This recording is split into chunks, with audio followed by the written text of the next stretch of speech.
Are you there?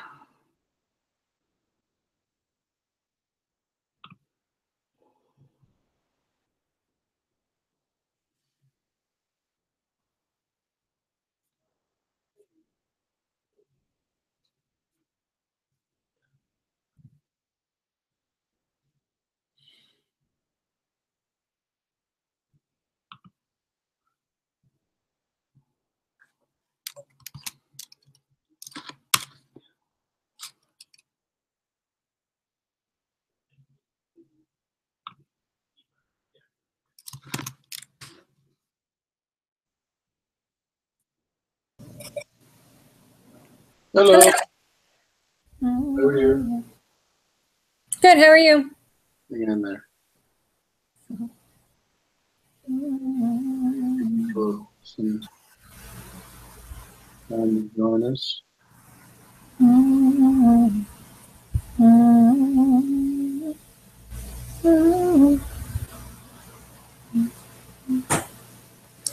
So I didn't watch last week's yet. Are you continuing from last week still? Yes.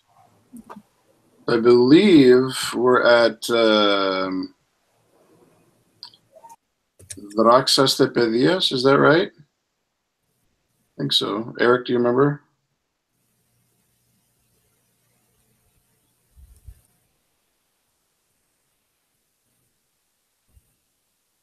Here, we'll go. I'll do this here.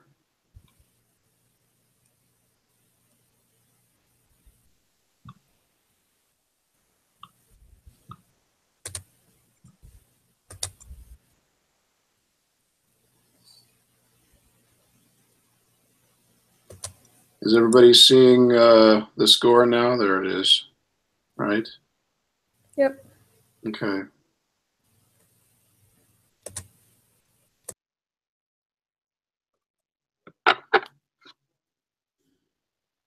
All right, got more people joining, so I'll give it just a couple more minutes and then we'll get started. It's a very musical household today. Andrew Gorney is living with me these days, and he's giving a guitar lesson in the living room, and I'm giving a chant lesson here. So.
All right, well, let's get started. I think we started at the or stopped before the Roxeste last time, so I'll just cover that one. And if there's a little bit of overlap, that's fine. By all means, chime in and let me know if there's anything wrong with the audio or anything else. If you have any questions or anything, obviously. All right. See how my voice does after no singing before this. Now I hear que je quedi vulgaga vulpa vulgadi que je quedi ni je quedi di vulvodiga vulpa vulga vulpa pani ni vulga di que diga vulga diga vulpa vulga vulpa ni pani que ni pa vulga vulpa ni. Definitely a klasma missing right here at Lu. There should be a klasma there. So just make a note of that. All right, a lot of the same devices that we've seen already in this piece, opening with the sort of almost standard now opening phrase going up to the and above the and coming back and cadencing on the, setting us up for Ahya, and this time actually going up into the upper tetrachord of Ahya up to high knee. The classical score, where are we? At mipote doesn't have a petasti on the high note. That's an editorial thing by Tsakiroglu here. But at any rate, it would make sense with the petasti if this phrase were not analyzed, were not written out with its own petasti and the gorgon following. Everybody sees that. Make sure that if you're just tuning in to mute your microphone unless you have a question or a comment. So right here at mipote, we have the leap up to high knee, and then in if it were sort of in the most classical way of classical edition of it, there would be no petasti and then gorgon following it. It'd just be 3 consecutive apostrophe, right? In which case, then the petasti would make sense. Here, the petasti following a petasti is a little weird. It doesn't usually happen. But at any rate, a nice little Ahya thesis there. Going virtually immediately, and in fact, in the classical score, this phthora here, this modulation of into hard chromatic happens over here at the beginning of the line. And it's one of those things that I think was, this editor did it just to try to make it a little easier. But the thing is, it's the orgisti.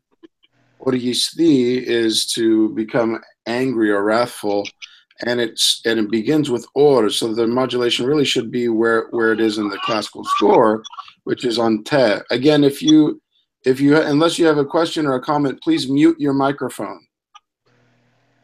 Everybody hear what I'm saying? All right, there we go. Perfect. I'm just hearing a lot of noises in the background. All right. So really, let's. I'll sing it again as if the modulation were here at the beginning of the line on te, because it's actually a little bit more challenging to do so.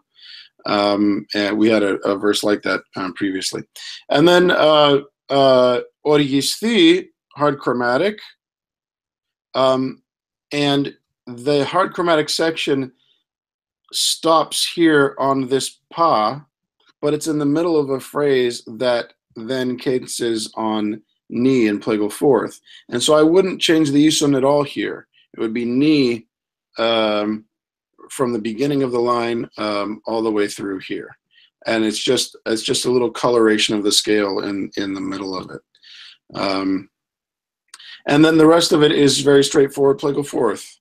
And then into our usual tag going into the Alleluia refrain. And again, on this oligon here on Lu, in this edition, there's a klasma missing, should be a klasma on top. All right, so try it once, melos here.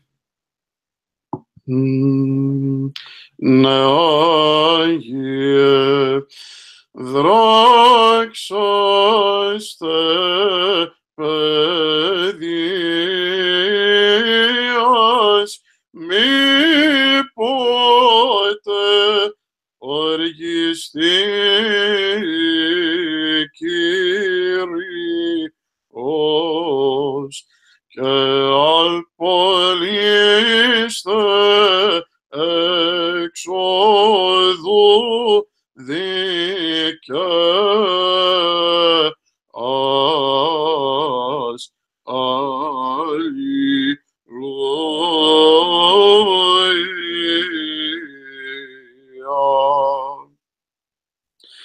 just a couple more things to highlight.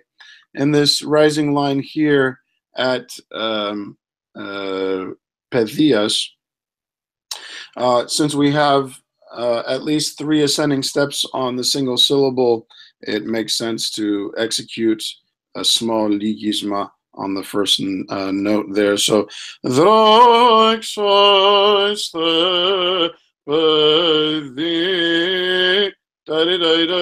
right? And really a good rule is anytime you have kendimata, the 2 kendimata, the note before it can get a little something. All right, and sometimes it's going to be, especially if there's no gorgon. Obviously, if there's a gorgon, there's very little time. But if you have kendimata that are not altered by a gorgon, it's usually a good rule to do a little something with the previous note, just to highlight the local level of melisma there. Here down at Apolis the ex odu, well, here apoli, a nice opportunity to do some sort of ornament for the implied oxia there.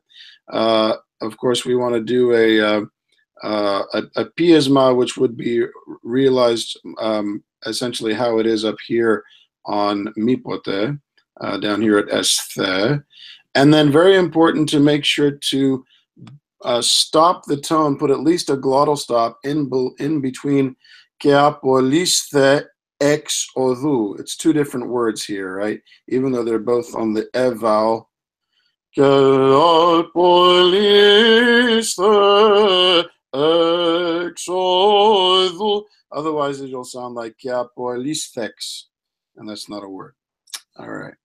One more time, melos, with those things in mind. Draxaste pedias mi pote orgisti Kyrios ke alpoliste ex odu dikeas Alleluia.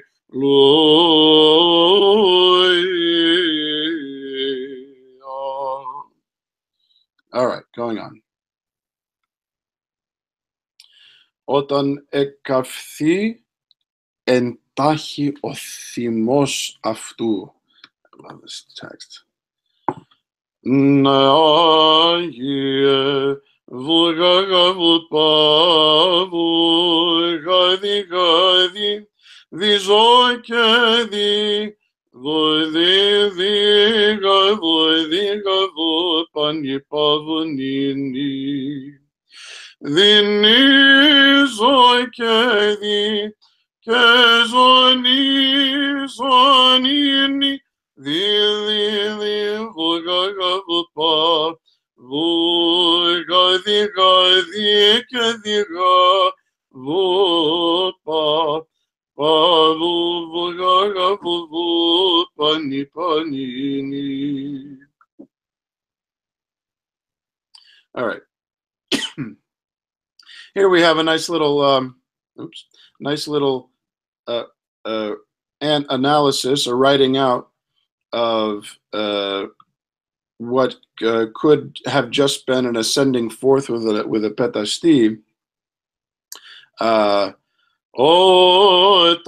But writing out the one realization we could do with that, which would to be apply what Karas would call an Isaki, the little ison before it, the little grace note from below on the beat.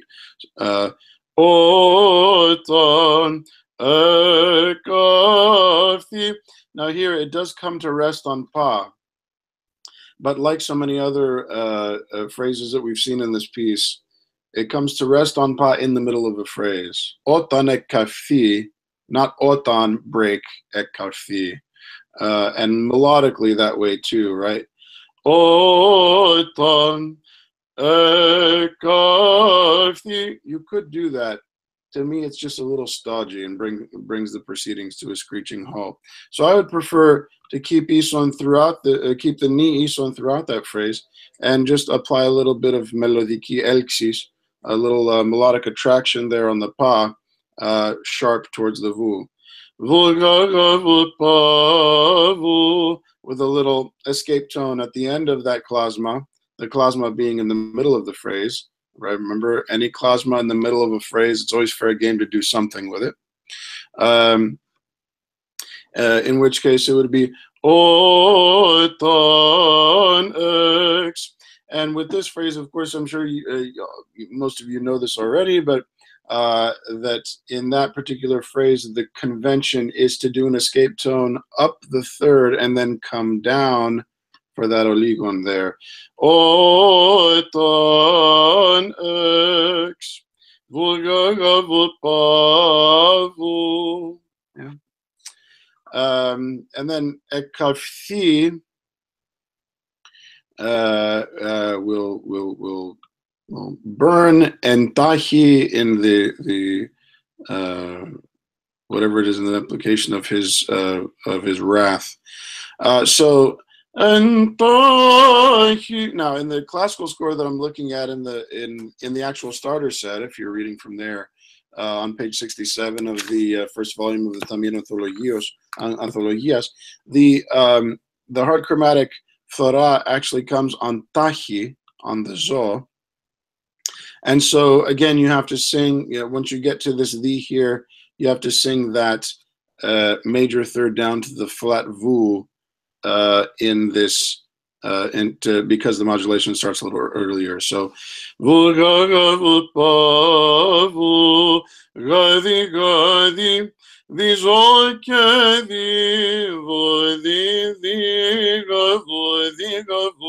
etc. So that flat vu comes in a little earlier than what's on this page. But at any rate, you can do it either way. And then so as has been very common in this piece, we get a nice phrase in plagal fourth hard chromatic, right, in nenano. And then immediately jumping up to the for a nice, lovely foray into aya here, to there, with a cadence on the high knee, which doesn't give you a whole lot of time to enjoy it, because immediately jumping down the fourth to the for ipepithotes. So entahi othimos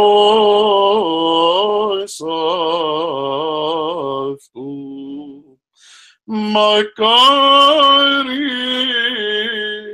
Andres ipepithotes aftu Alilu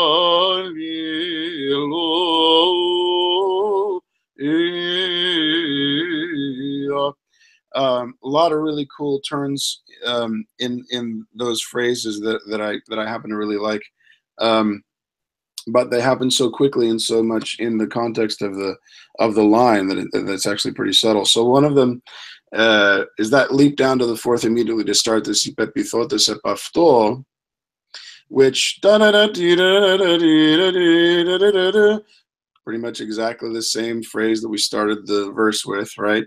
But what I love about it is that it goes straight into conjunct phrase structure, where the end of the preceding phrase, afto, is the beginning of the next phrase. Now,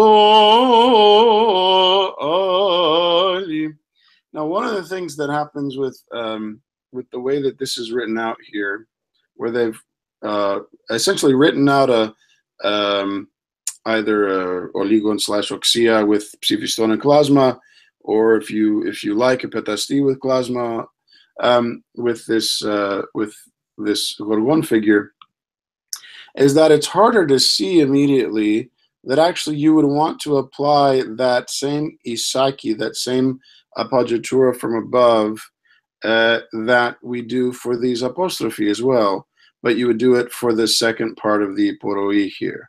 And I'll just sing it very slowly just to illustrate what I mean rather than talking at you.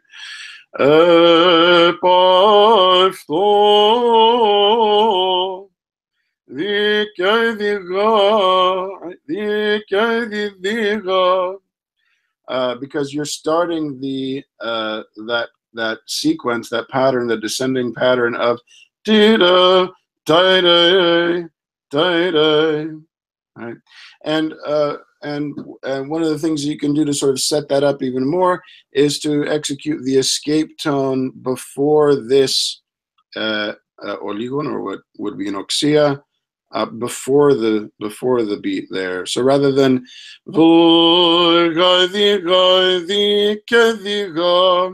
you would sing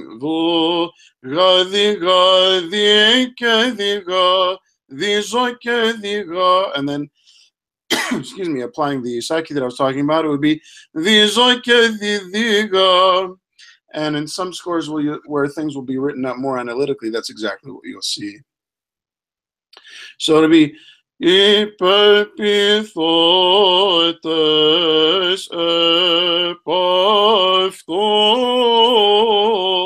alleloi, etc. And then just a little reminder that here on the li, we can cheat downwards on the last half beat of that pa to the ni to make this pa an ascent, and it's easier to then apply the characteristic melodic attraction of pa towards vu for that last phrase. All right, one more time. I know I spent a lot of time on this verse, but there's some cool stuff going on. One more time, Melos, and then we'll move on. Naye otan ek kafim antahi othimos aftu Makari ipandas Ipepithotes epafto alleloi.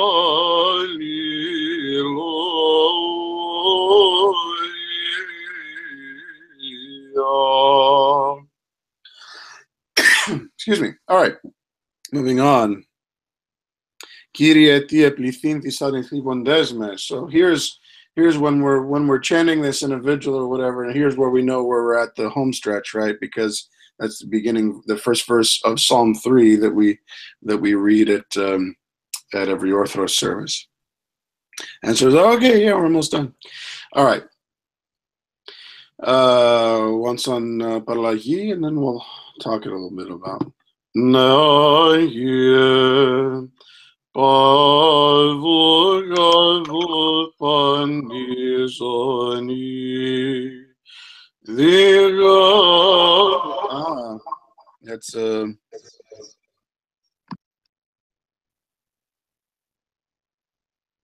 Okay, never mind. That's right.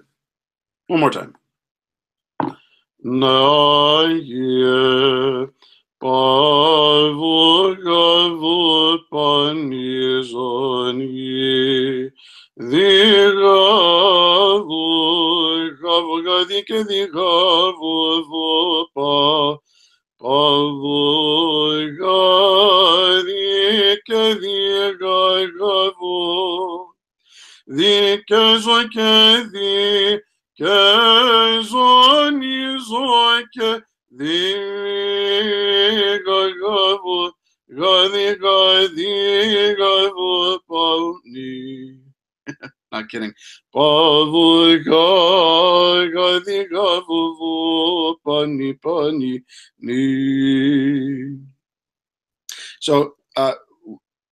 maybe one of the most difficult verses in all of this genre of chant. There's a lot of stuff packed into that one verse. All right, we got our characteristic opening, one of our characteristic opening phrases here for Plagal Fourth.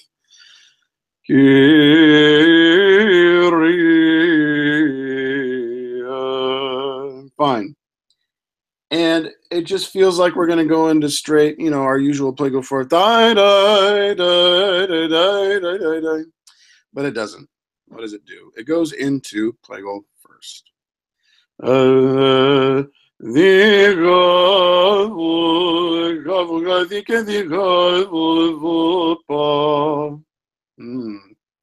And then sets up what we think is going to be Plagal second. But then immediately, what do we get there? The kliton.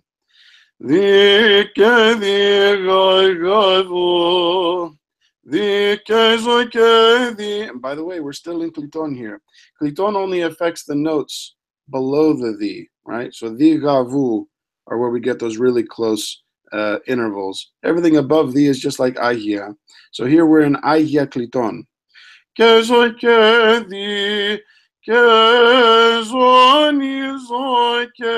But then we have to remember we're still in kliton for this phrase. I'm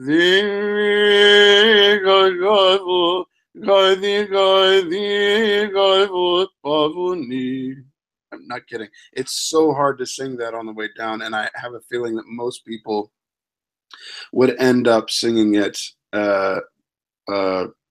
hard chromatic on the way down, because what you end up having to do is sing an almost fully augmented second between pa and vu, and then what is essentially an augmented third on the way down to ni, and it just doesn't flow at all.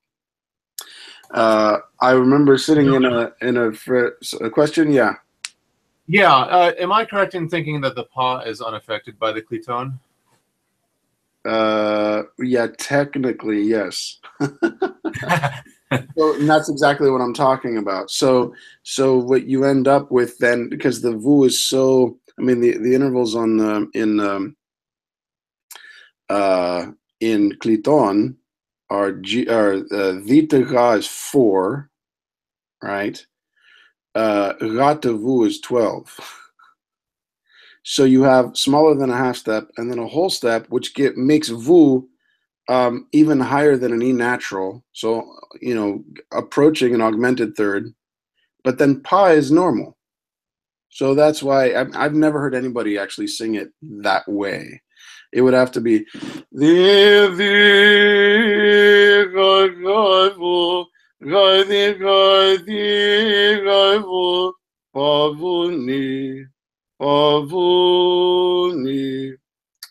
it's pretty hard to do in context, right? So I think most people, what they end up doing is right?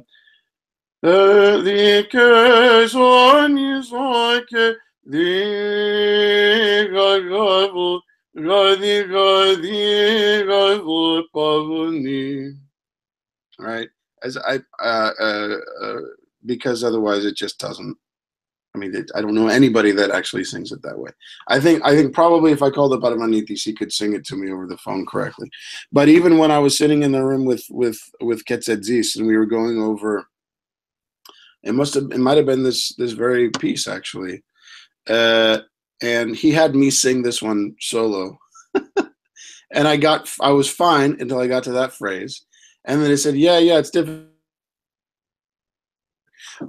So it happens. But anyway, so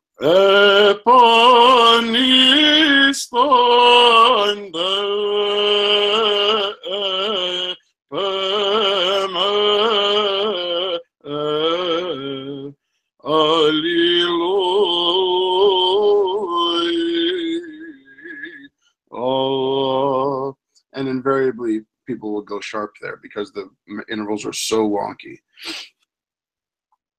All right.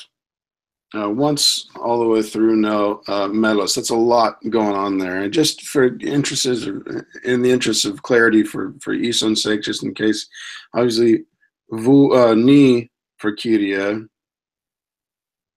And then I would go straight to pa for all of this business here. And then the for polyepanistande. Probably melos here. And then ni here. All right. Na ye Kyrie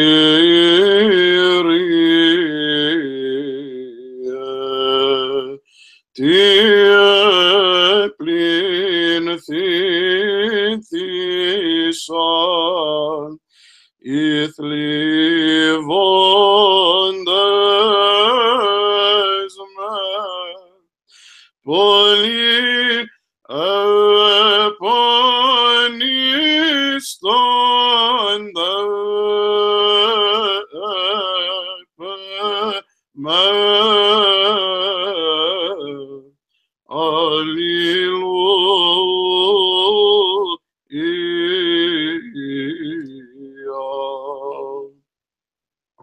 something like that.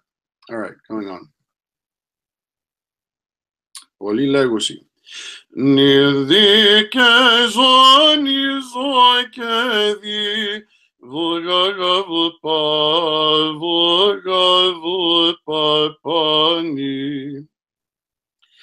Νι και δι και ζώνη νι πάνι ζώνη ζω και δι και δι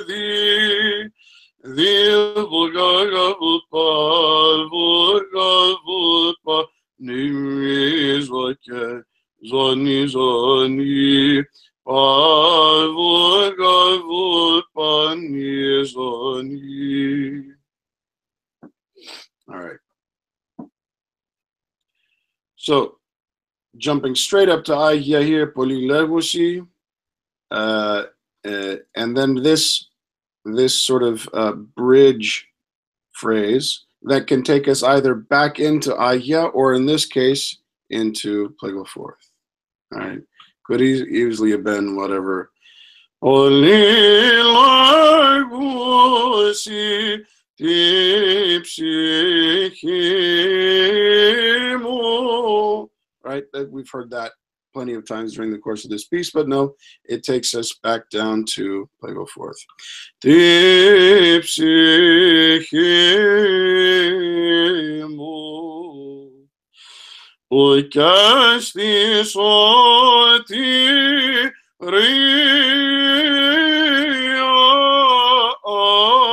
αυτό.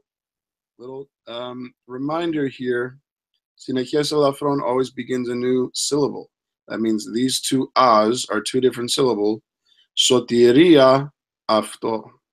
Okay, so important to have at least a glottal stop there in the middle of that Sinekes elafron. Obviously, an Agia phrase here, really shooting towards high knee, which we can see from those zo sharps that are written in there. One quick, now that I remember, one quick note about the opening here, this bridge phrase, that's a dotted gorgon in the tamion, in the classical score. Nidike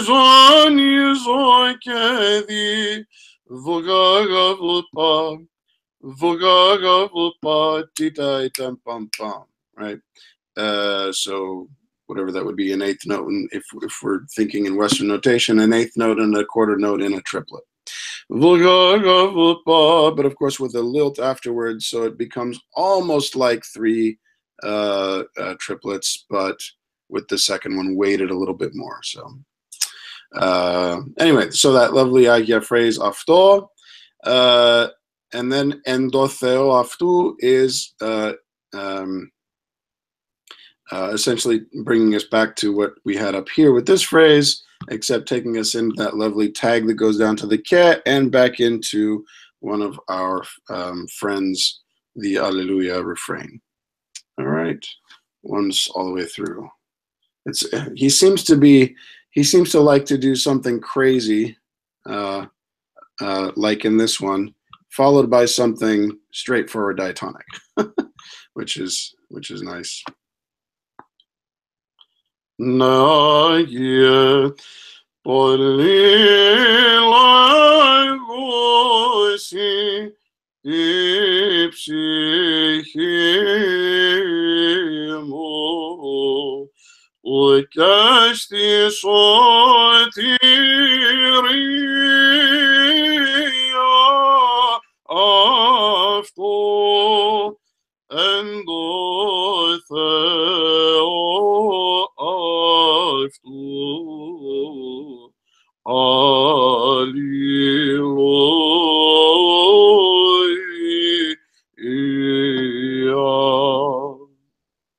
As always, chime in with questions and comments as you desire. Going on, getting there.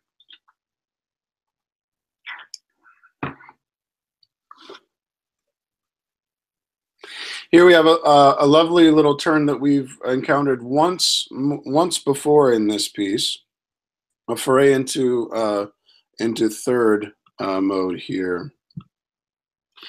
And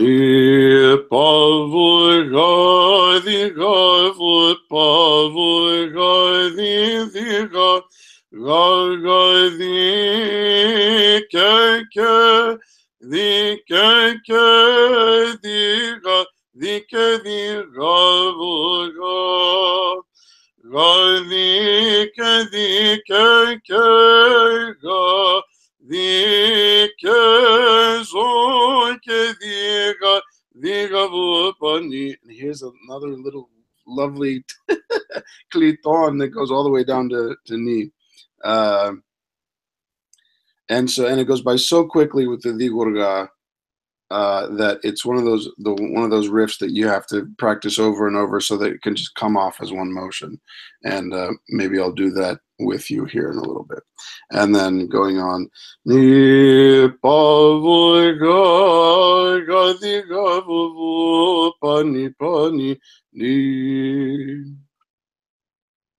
Let's work backwards a little bit and see if we can nail that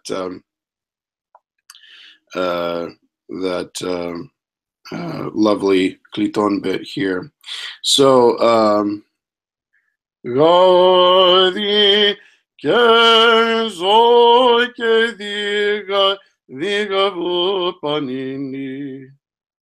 really is that.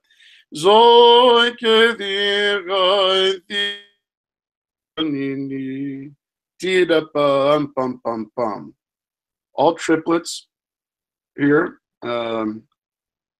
including the appli there, so it becomes dum dum dum dum dum dum dum dum dum dum dum dum dum dum, right?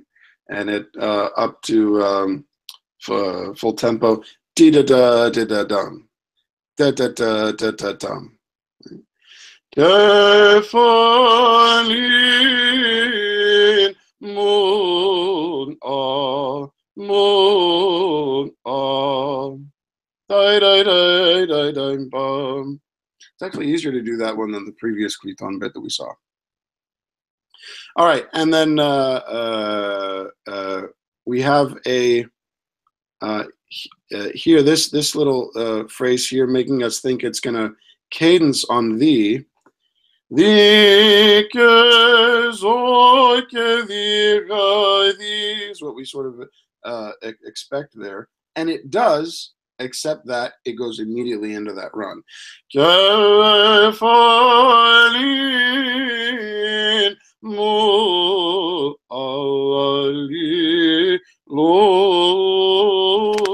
Etc. This, by the way, that E there should be written with Kendimata. Normally, if you see two oliga like that, you're going to expect that second oligon to have another syllable. And in the classical score, it's Kendimata. All right.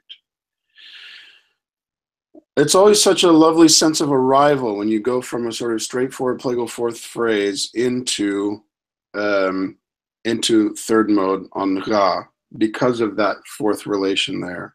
It's the bum bum, here comes the bride, right? But just as far as what the tonal relationship is, so we've just now,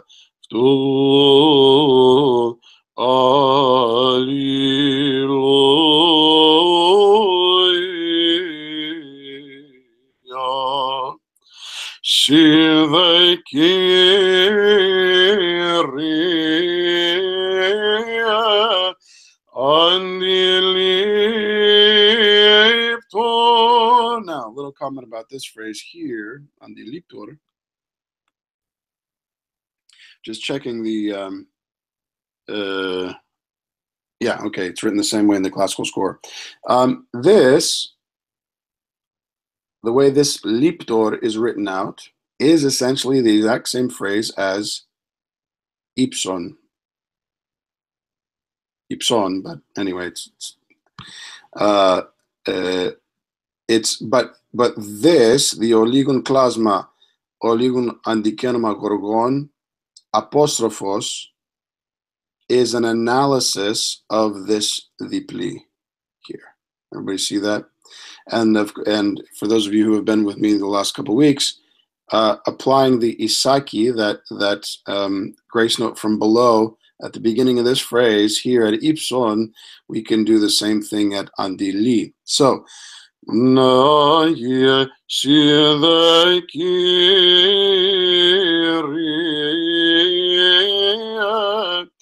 andilipton. See that? It's basically the same exact phrase as that. No idoxanu keripson tin kefalinamu allalilu.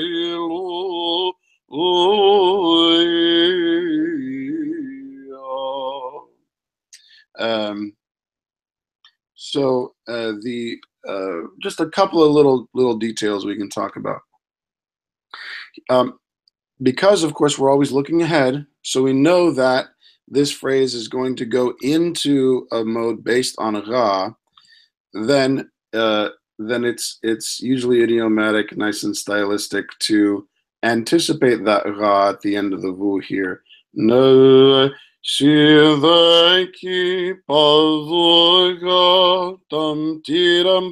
Right. Hi, Robert. Do me a favor. Howdy, finally managed it again. Do me a favor and mute your mic, if you don't mind. Thank you. So,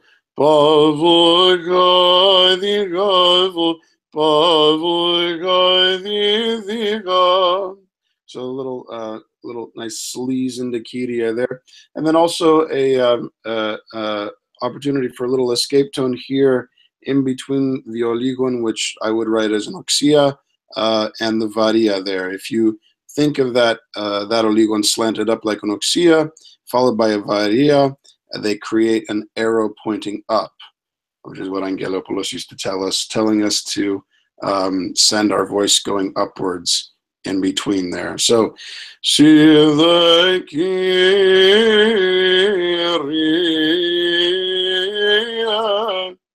and really, what is that? It's just a written out isaki, right? because really this is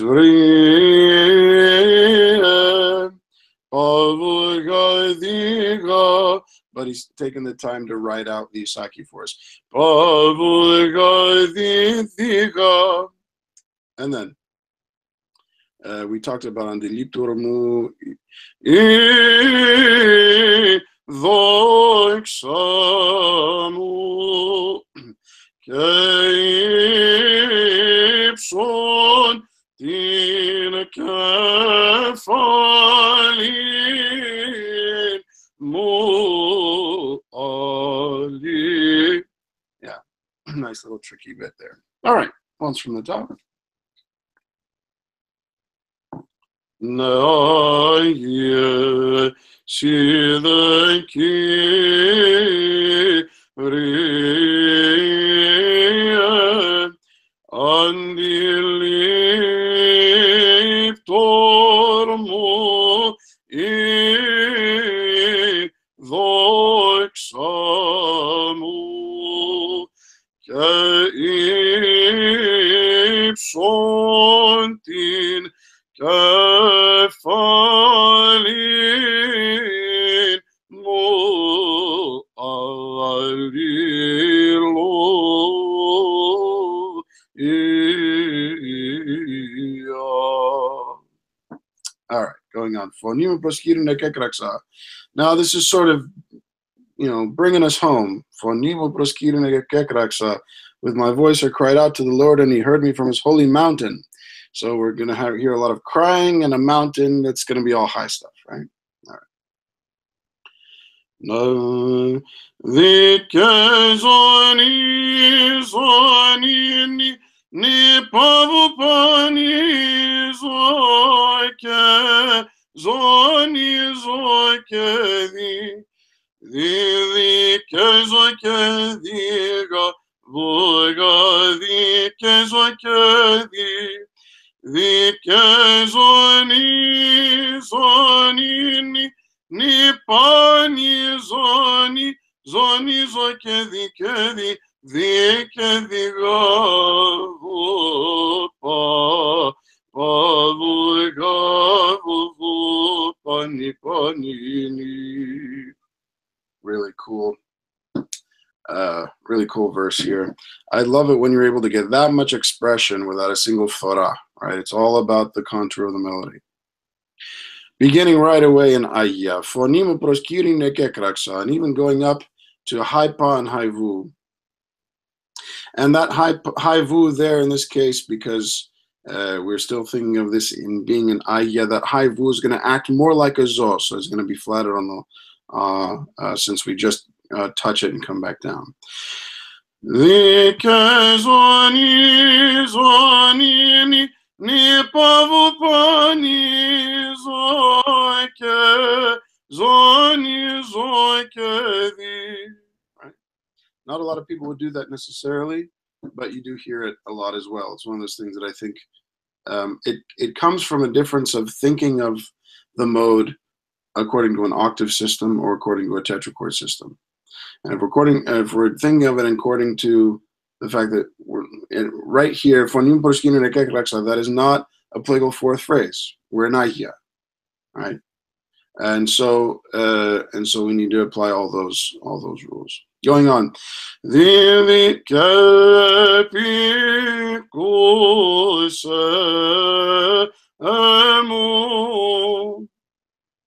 Another Ahia phrase which goes below the bass and coming back up, right? Never quite gets back into plagal fourth. Exorus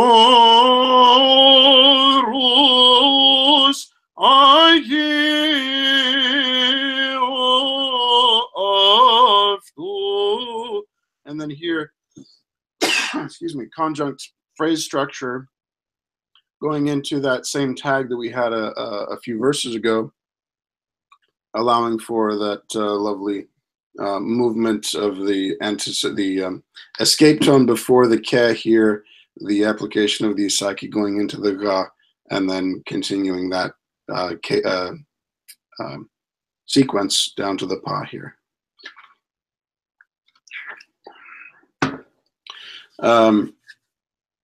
And here at Ayu Aftu,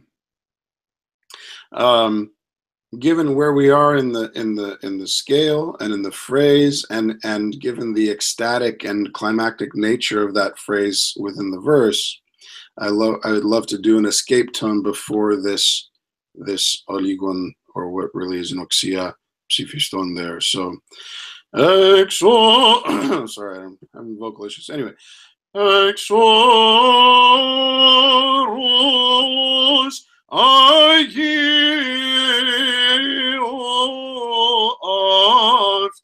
and notice that every single one of these zo here, zo, are both of those zos are natural, right? It's only this last one that's heading down to the V that gets flatted.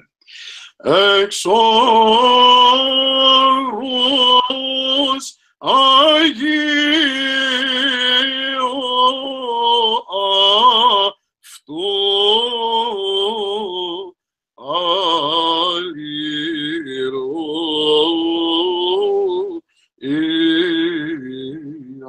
all right. As always, interrupt with questions and comments if you like. All right, once melos all the way through.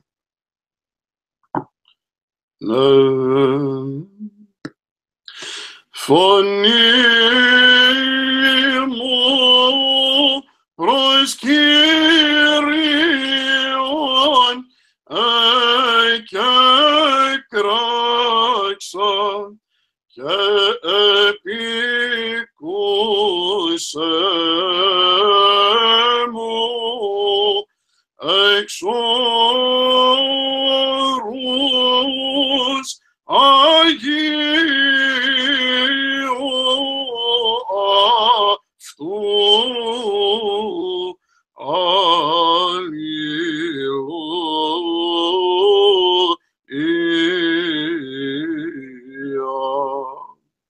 I prefer not to take the breaths where I took them, but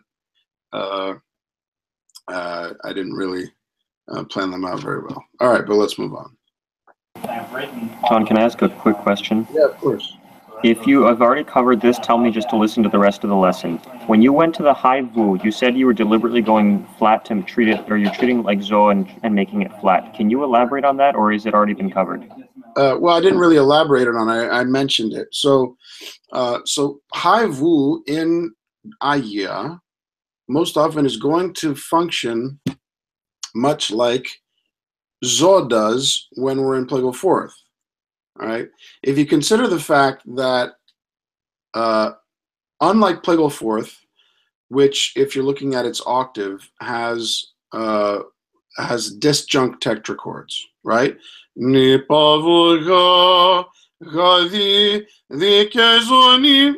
Nipavulga and the kezonim are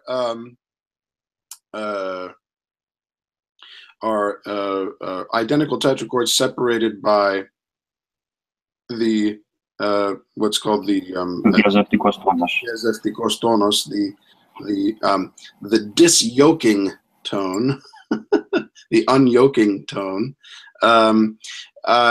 So, but if you consider Ahia, the next tetrachord starts on ni. I'm not warmed up where I'd sing that full voice. So what that means is that all the functions of the scale degrees transfer by tetrachord, not by octave. And so in this case, vu is going to be like zo, even though it's a sixth above the base the, not a seventh, because it's still the third of that tetrachord.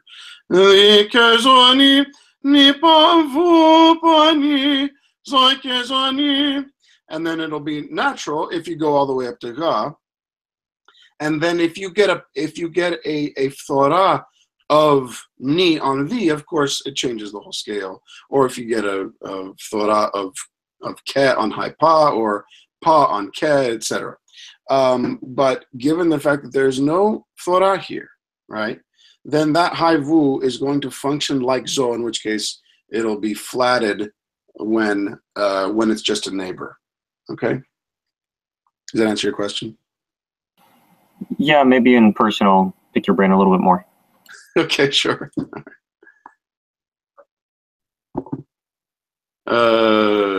So we did that one, Melos, correct? Yeah. All right. So going on then. So we're I lay down and slept. So of course we're going to go lay down into the lower depths of the scale. Yeah.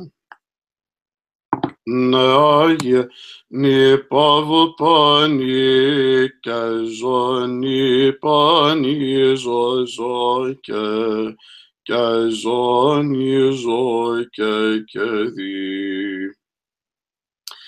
Cool stuff going on. We'll talk about that. Pavugadi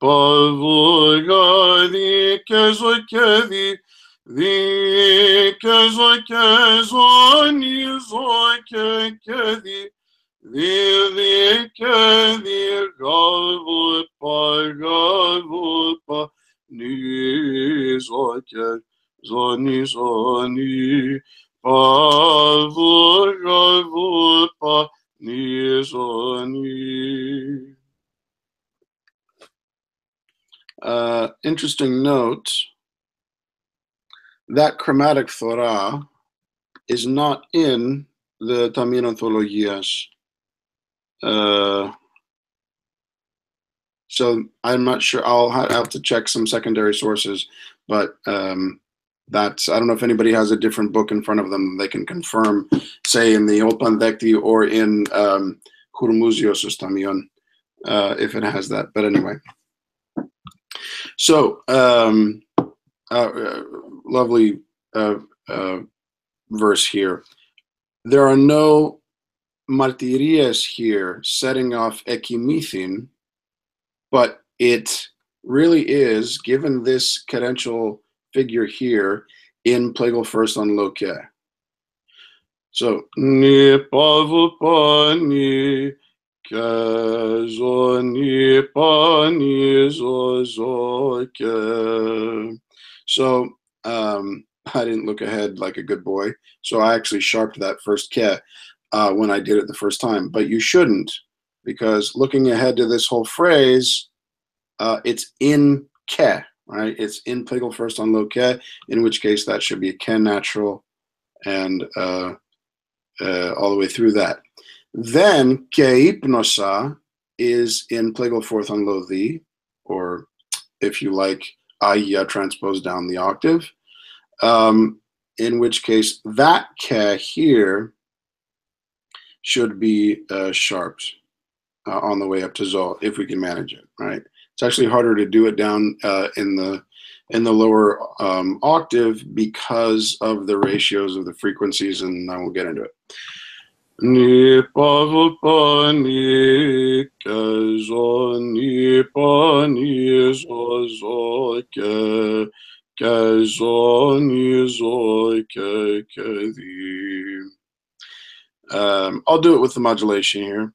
So we have a nice little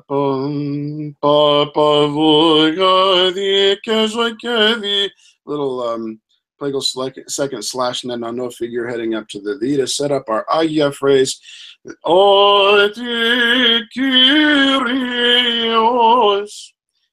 Stock, we've seen it 100 times. And then this cool little figure here to as a way to traverse the space from the V down to the Ni to set up the tag, to set up the Alleluia.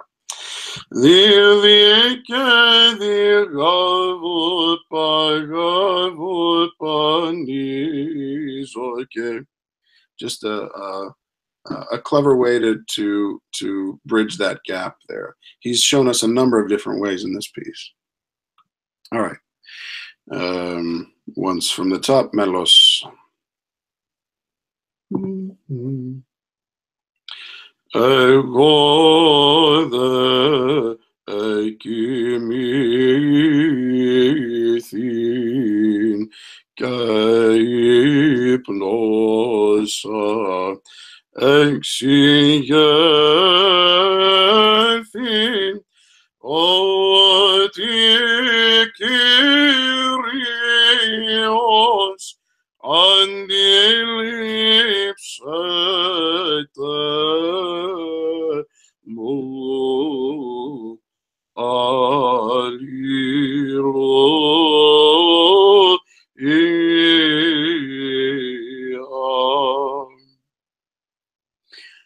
All right, moving on. So, I shall not be afraid of tens of thousands of people who encircle me round about.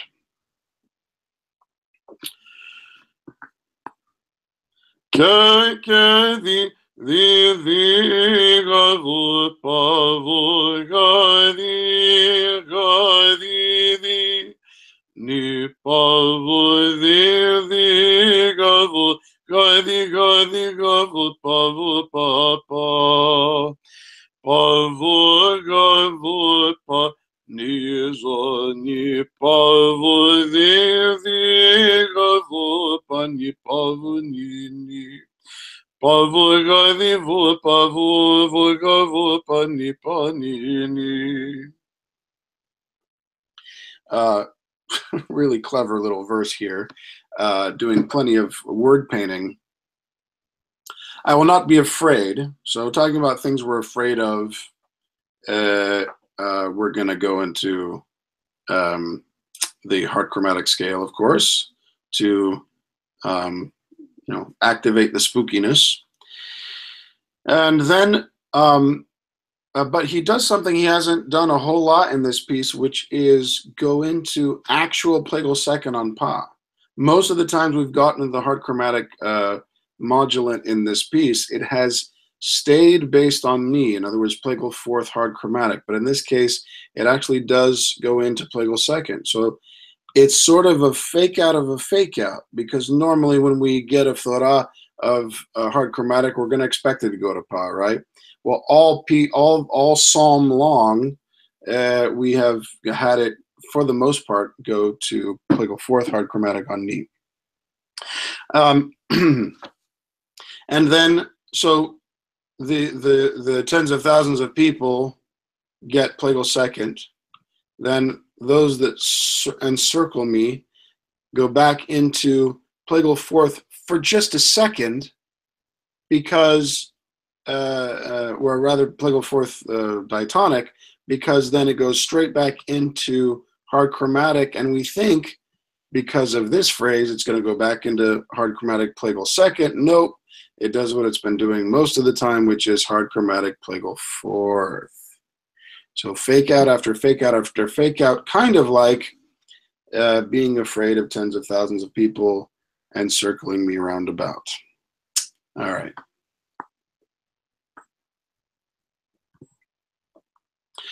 Oh, for with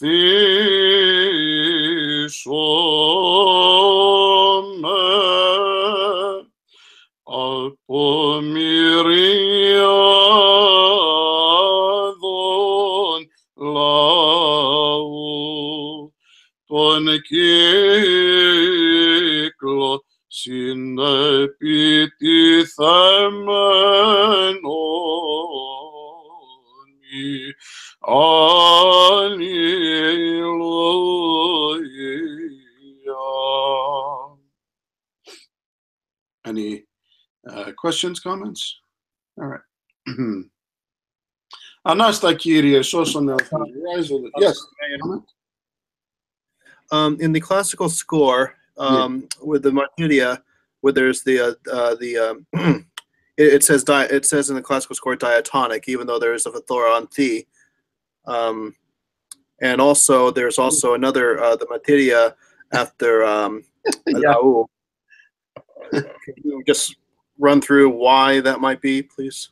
It's a typo here. Okay. Simplest explanation. That's what he's talking about there. There's let's see if I can point it out. That first Martyria, that should have the spigot all the way turned up to hard chromatic, right? Which looks like that thora. And then here, the bottom of that is correct, but the top of it should read pa, right? So, once in a while, these 19th century reprints will have some mistakes. So that's my room, by the way. Let's go back to sharing the score here. Good catch on the classical score, though. All right, going on to Anasta Kyrie Sosono Theosmo.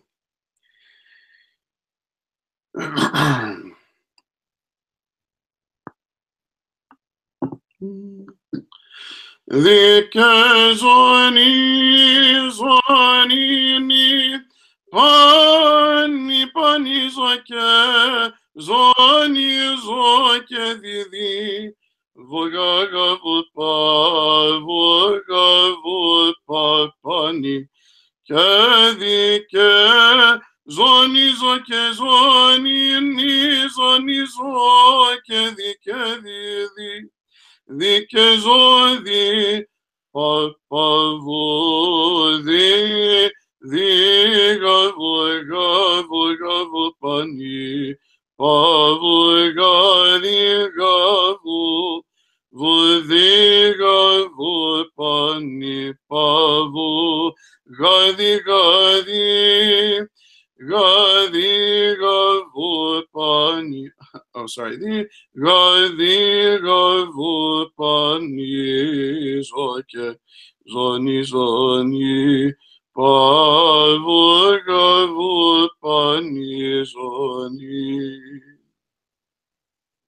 I'm just checking a couple of things. It's the placement of Thores in the classical score here.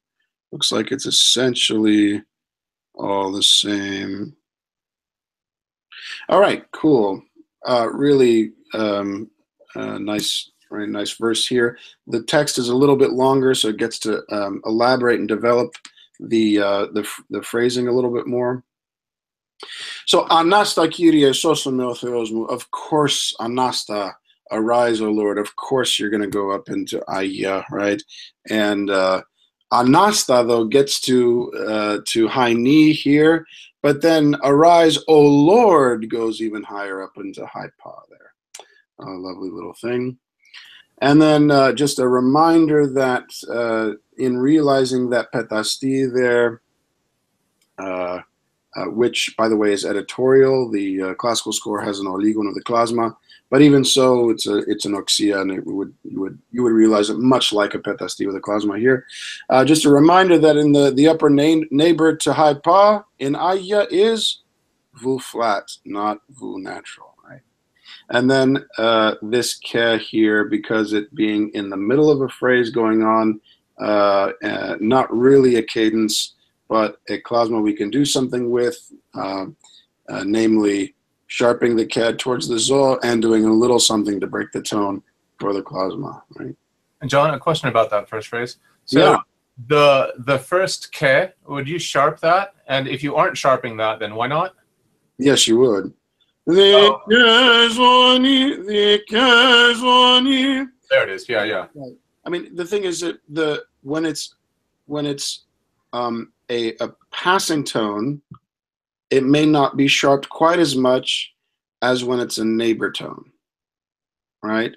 That's one thing I think that Angelopoulos and Elvig got, a lot of criticism for is that sort of doing all the melodic attractions the same sort of very strong to the same strong level regardless of melodic context.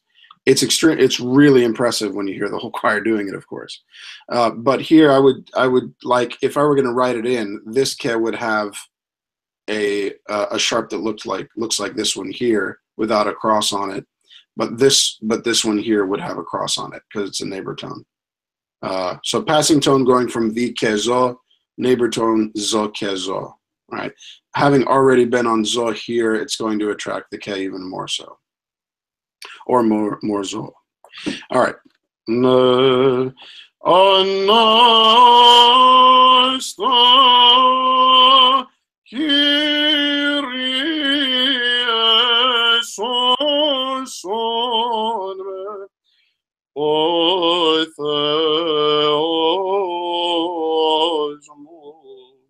And here we get this lovely little sequence here, a sort of larger scale sequence of Kyrie soson me is essentially exactly the same phrase as me o theosmu, right?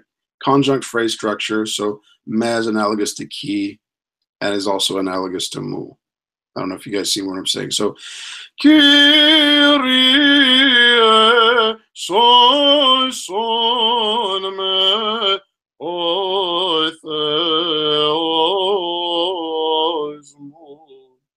They're really just the same phrase repeated in sequence, separated by a fifth, and they each traverse a fifth descending, and so it makes for a lovely little melodic sequence and a way to traverse that whole ninth from the high pa down to the knee.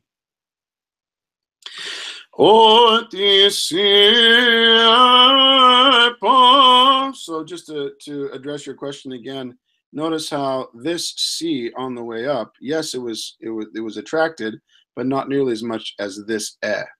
Right, this being a passing tone from the to zo, this being a neighbor tone in between two zos.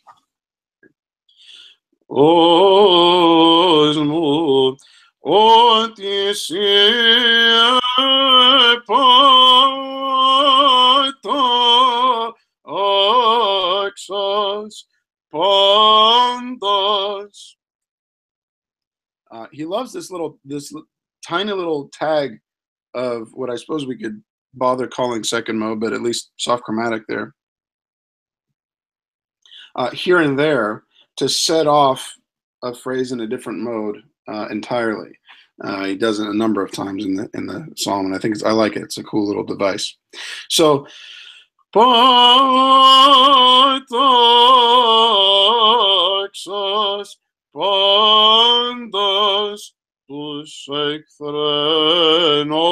so here an opportunity for the device that I talked about in our very first lesson with this piece, which is applying the isaki here, that a grace note from below, the little ison, and then cheating downward on the end of that, on the last half beat of that vu, back down to pa, so that the leap up to the will actually be larger and a little bit more consonant, if that makes sense. It's a little disjointed to sing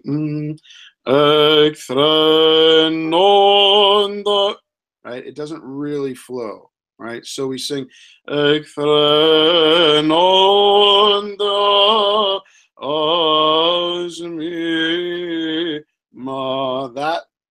little going back to the home scale there and throwing it in on the ga there, that is really sneaky, because it's one of those situations where you can't overthink it, right?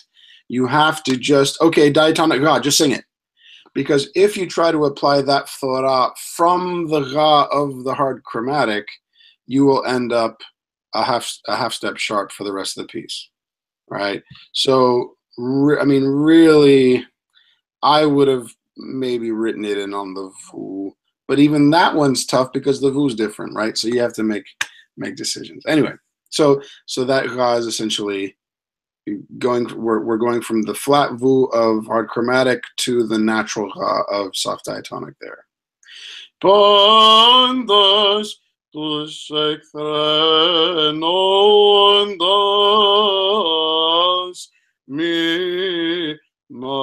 See how that works?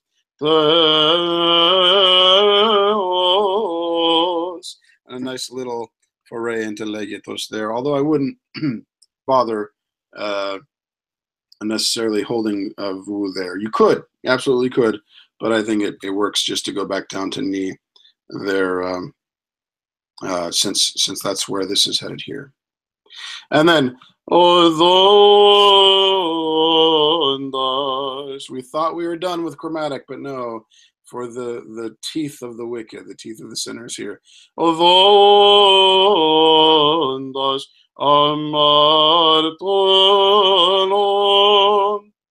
That same lovely way to keep the flow of the melody going by applying that isaki there on amartolon. And then here's something I didn't do when I did it Palagi to begin with, because I wasn't looking ahead like a good boy.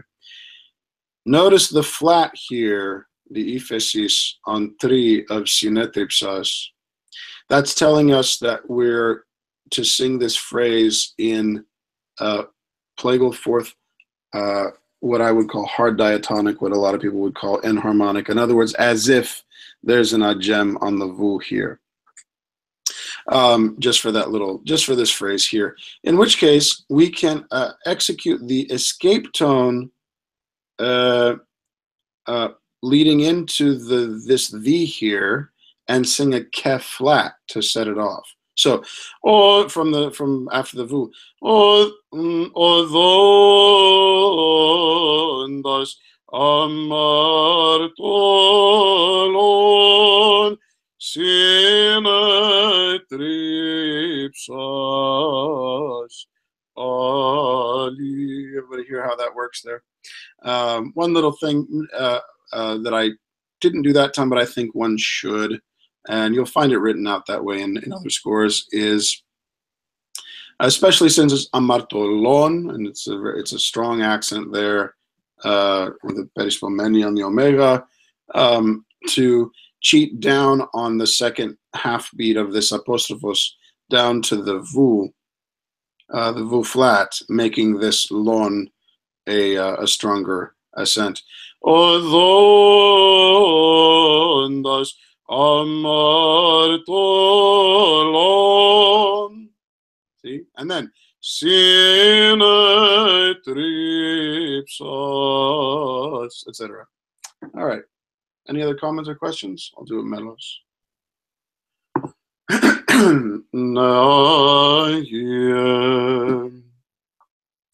Anasta Kyrie son me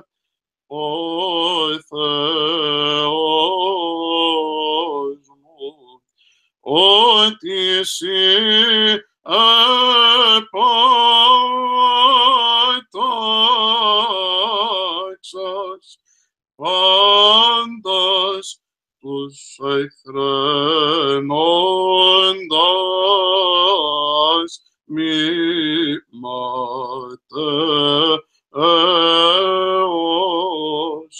odondas amartolon synetripsas alilo.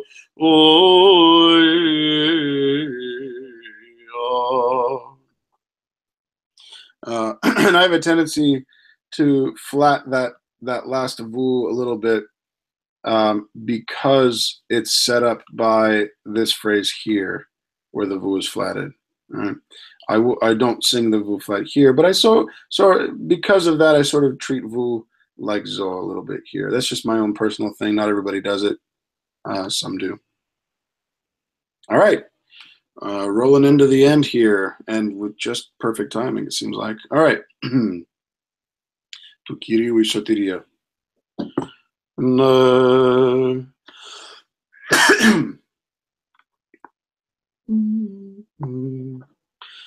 Ni pavugadi kedi kegadi kezo nizo kedi vivu gagavu pavu gadi kezo ni viga vugavu pani pavu vugagavu pani pani ni pani zoni pavugadi vigavu pani. Yeah, baby. All right. Cool verse. So tu Kyrie o iso. Please, please, please do not sing it this way. Tu Kyrie o iso tiri. No. By the time we get here, We're already in Ahia, and we're definitely setting up this next phrase in Ahia. So this ga here on E of isoteria really needs to be a ga sharp, and the easiest way to do that is to essentially analyze it, as you would see in probably another edition, as varia, two apostrophe, a gorgon, and an apli. So, just for the interest of clarity, I'm writing it out. Talk amongst yourselves.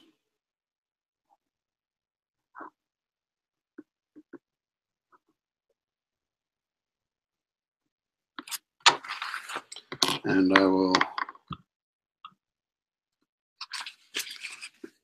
Everybody see this? That's how I would execute that. I don't know if you're able to see that. Yeah. All right.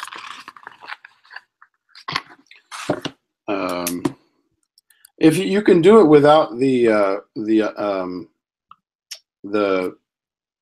grace note, of course, without the psyche, but it's just easier. You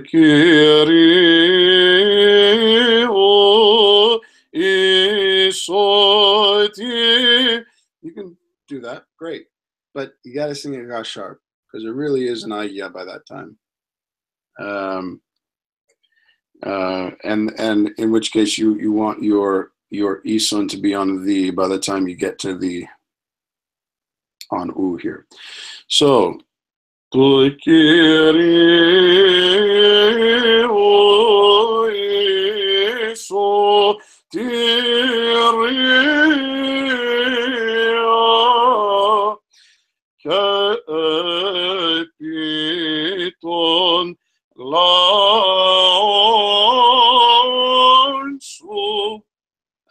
so our friend, this little bridge, right?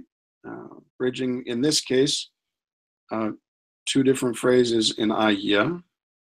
Epiton lansu,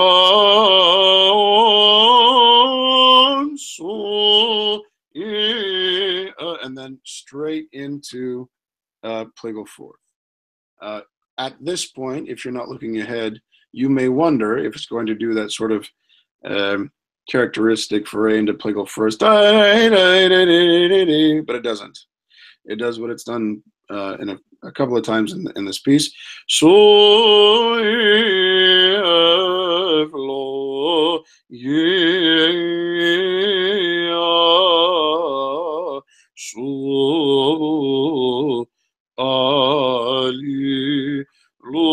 and then here again, that flat on vu, telegraphing what the thesis is.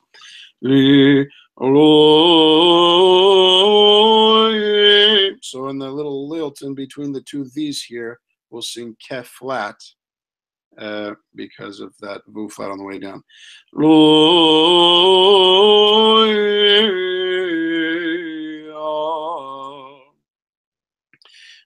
Just a couple of comments about the addition. This gorgon here at epi should be a dotted gorgon, as we've seen many times before, and this gorgon here should be a dotted gorgon as well. That's the standard way those theses are written. All right, once from the top of that. Na ye tu kiri o e so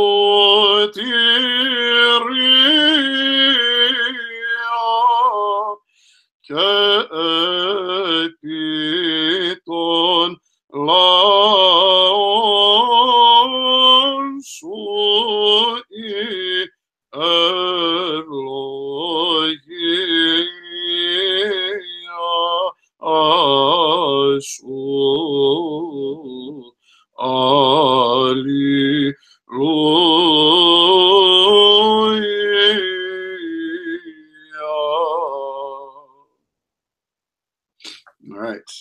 Doxa.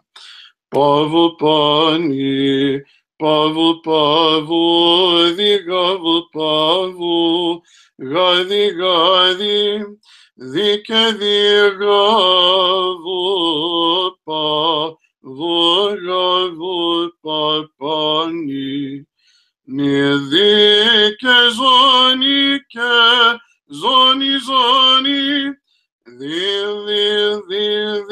kezo kedi, vogaga vupavu, vogaga vupani panini. All right. It's pretty standard, straightforward diatonic, plagal fourth stuff. A little foray into Agia at the Kenin. Got our lovely plagal first penultimate tag here. At ke afio, apparently. No, ke ahio. What's interesting is that it usually sets up the kilisma, and in this case, it's got the shorter phrase for those 3 syllables. The kilisma being panavmati.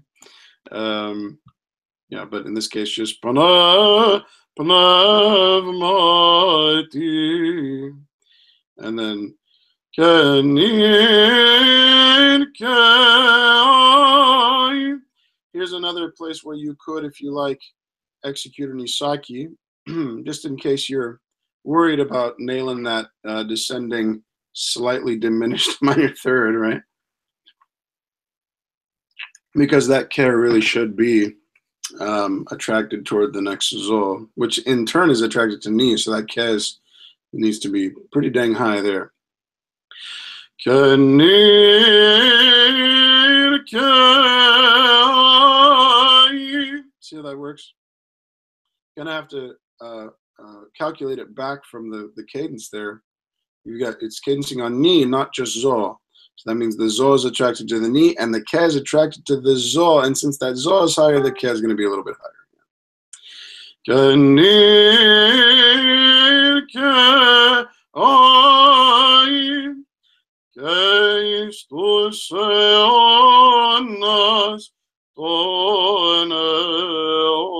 Etc. All right, from Doxa. And you know what, let me just talk through Alleluia, and then I'll sing through all 3 of the last lines here. This opening ke of Alleluia needs to be sharp, right? Because we're not going into plagal first on ke. It's just it's going straight into back up to ni. It's basically a transposition of what we had here at ke ai. Allil kezoni as opposed to ke kezoni papa nizoni ni pavu gavu pavu. Vugadi kegadi di nizo kedi kezoni zoni zo kedi ga vupa panizo kezoni. All right. Doxa kenin alleluia. I keep going sharp, sorry, it's my tendency, especially when I don't have any Socrates. So, Nagye Doxa Patri Keo Keo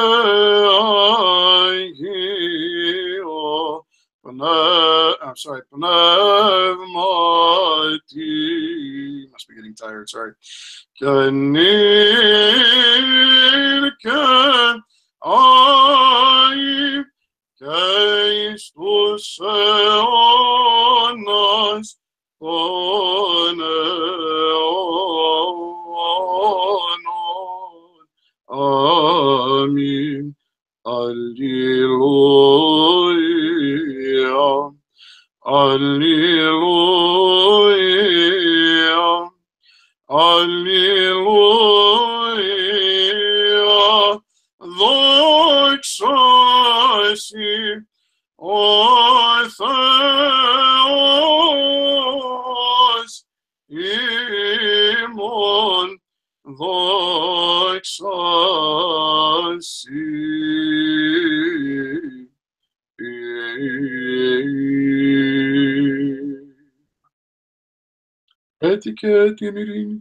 etc. All right, thank you very much. That took us right just about to 8:30. So, any comments, questions, or anything else about the whole piece? Any of the verses we covered today, or anything? Yeah, I've got a question, John. So we were talking about in Agya how if you're going up on knee, then that's the repeated tetrachord up there.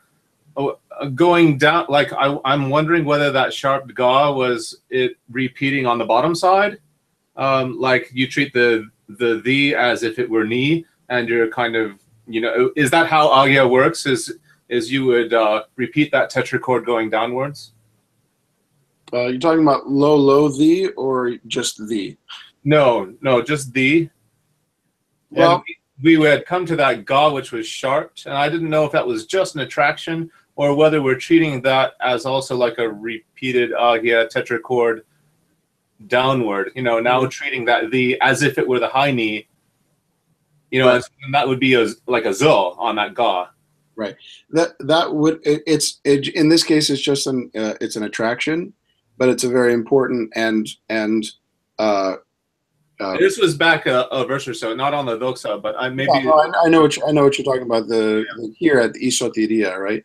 That and it's a the ra sharp in agya is an attraction that even people who insist there are no melodic attractions will do. And it's and especially here, you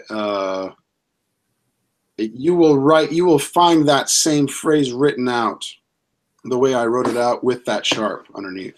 Yeah, I'm not disputing the sharp. I'm coming from a point of where I have too little agya exposure. I'm trying to figure out how agya works and whether that tetrachord, you said it repeats on the top side. I'm wondering whether it repeats on the bottom side too. Well, it does, but from ra, right? Right? They're disjunct. Okay. You have the ra in the middle as what's called the unyoking tone. Yeah. Unyoking tone, exactly. And so what you end up with in this case is ascending ras to the get sharped like a lot. And if they're neighbor tone ascending ras, even more so. And in that case, that was a neighbor tone ascending ga. So it's going to sound much like just a regular, leading tone in play fourth, diatonic, whatever. But it's not technically that unless you see a thora making the like ni or ke like pa, etc. Okay, thank you. Yeah. Okay. Any other questions or comments? John, I need to go, but may I PM you a few questions I have? By all means, of course. All right, thank you. All right, thanks, guys. Good night. Have a good night.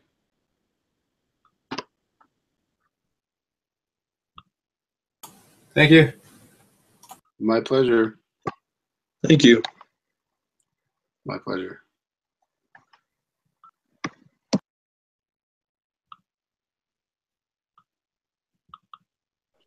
Hey, thank you, John. Good to see you. How you doing, man? I'm well. I'm doing okay. How are you? Yeah, thank you very much. Very good lesson. Oh, I'm glad. Bye-bye. Bye.